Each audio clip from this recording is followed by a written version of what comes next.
The morning sun poured through the tall glass windows of Alexander Reed's luxury penthouse, casting golden lines across the marble floor. Everything reflected wealth: polished furniture, rare paintings, and a kitchen filled with expensive appliances that looked almost untouched. Alexander, a powerful billionaire known for his sharp business mind and strict discipline, walked into the kitchen while checking emails on his phone. His routine was precise: coffee at exactly 7 a.m., breakfast arranged neatly on the counter, and absolute silence. He valued order more than anything. Even the air in his home felt controlled. The only other person present was Emily Carter, the quiet maid who had worked there for 3 years. She moved carefully, cleaning surfaces with calm focus, always trying not to disturb him. Emily had arrived earlier than usual. Her face looked pale, and her eyes carried clear worry. She hesitated near the refrigerator before opening it slowly. Inside were neatly arranged containers, imported fruits, and premium drinks, items far beyond anything she could ever afford.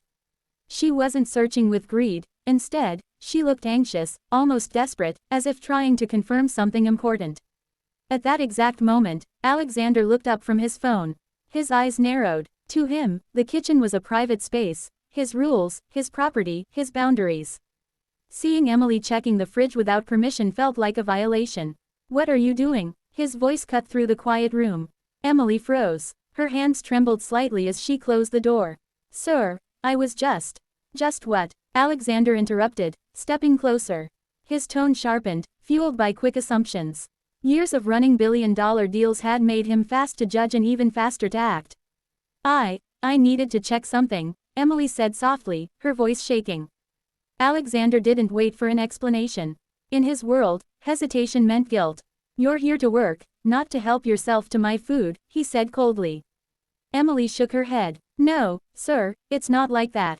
I don't tolerate dishonesty," he replied firmly. Without asking more questions, he made a quick decision, the same way he handled business matters.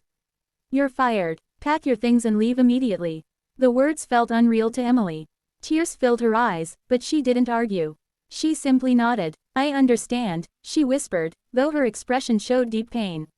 She walked quietly toward the storage room to gather her supplies.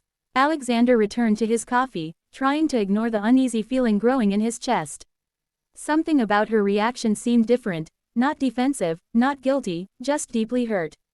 Still, he pushed the thought away. In his mind, strict rules kept life efficient. As Emily picked up her bag near the door, she paused and looked back at the kitchen, at the fridge that had caused everything. Her lips moved as if she wanted to explain, but fear and humiliation kept her silent. The door closed softly behind her, leaving the massive apartment quieter than ever. And although Alexander told himself he had done the right thing, discomfort lingered in the air, the beginning of a truth he didn't yet understand. The penthouse felt unusually empty after Emily left. Alexander sat alone at the marble dining table, staring at his untouched breakfast. Normally, he moved quickly from one task to another, but the morning's confrontation replayed in his mind. Emily's trembling voice, the sadness in her eyes, it didn't match the story he had assumed. He stood up to prepare for an important meeting. As he walked back into the kitchen, he noticed the refrigerator door slightly open.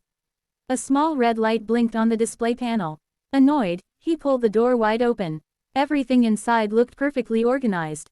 Expensive cheeses, fresh fruits, and neatly stacked containers. At first, nothing seemed unusual. But as Alexander reached for a bottle of water, his eyes caught a small white envelope tucked behind strawberries. Curious, he pulled it out. On the front was a simple handwritten message. "For Mr. Alexander Reed, please read." He opened it carefully. Inside was a folded letter and a small photograph. The picture showed a thin young boy smiling weakly beside a hospital bed. Alexander unfolded the letter. "Dear Mr. Reed, I am sorry if I crossed a boundary this morning. I wasn't trying to take anything. My son Daniel Carter has been very sick, and the doctor said he needs specific nutrition. Yesterday you mentioned you were throwing away unused fruits today. I wanted to check if they were still there so I could ask permission to take leftovers for him. I didn't want to disturb you early, and I was nervous to ask directly. I promise I never meant any disrespect. Emily Carter." The words felt heavy in his hands. He read the letter again slowly. His chest tightened as he looked at Daniel's fragile smile in the photograph. A wave of guilt washed over him. He remembered how quickly he had judged Emily without letting her explain. The certainty he had felt earlier now seemed careless and unfair. He noticed a grocery bag near the trash bin. Inside were fresh fruits and yogurt packs he had planned to discard because he preferred newer deliveries. The realization hit him hard. Emily hadn't been stealing, she had been trying to help her sick child. Alexander leaned against the counter, feeling an unfamiliar heaviness in his chest. The penthouse, once a symbol of perfection and control, suddenly felt empty and uncomfortable. For the first time in years, he questioned his own judgment. Holding Daniel's photo, he realized he might have made a terrible mistake, one that money alone couldn't fix. The letter stayed in his hands as he grabbed his car keys.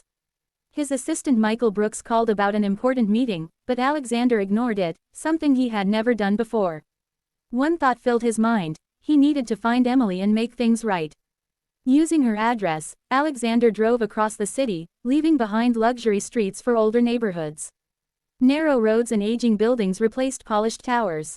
Finally, he stopped outside a worn apartment complex and climbed the stairs to apartment 12. He knocked gently. The door opened slightly. Emily stood there, surprised and exhausted, her eyes red from crying. "Mr. Reed?" she asked quietly. "Emily, I read your letter," Alexander said. "I didn't know the truth. I came to apologize." She hesitated but allowed him inside. The apartment was small and simple. On a bed near the window lay Daniel Carter, pale but smiling weakly.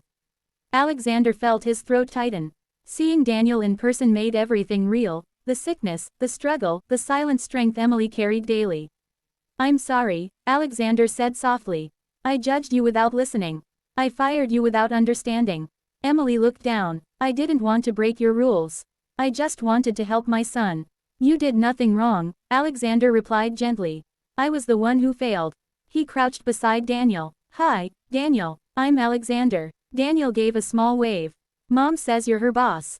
Alexander smiled sadly. "I was, but I hope she'll come back if she wants. And I want to help your family, with medical care, food, whatever you need." Emily's eyes filled with grateful tears. "You don't have to do that." "I know," Alexander said. "But I want to. Because today you taught me that people deserve to be heard before they're judged." He placed the photograph on the table and looked around the humble apartment. For the first time, he felt true humility. Wealth had given him power, but this moment gave him understanding. As he left, Emily thanked him quietly. The tension between them had transformed into hope. Walking back to his car, Alexander realized true strength wasn't control, it was compassion, patience, and the courage to admit when you were wrong. That day didn't just change Emily's life. It changed Alexander Reed forever, proving that sometimes the smallest truth can soften even the hardest heart.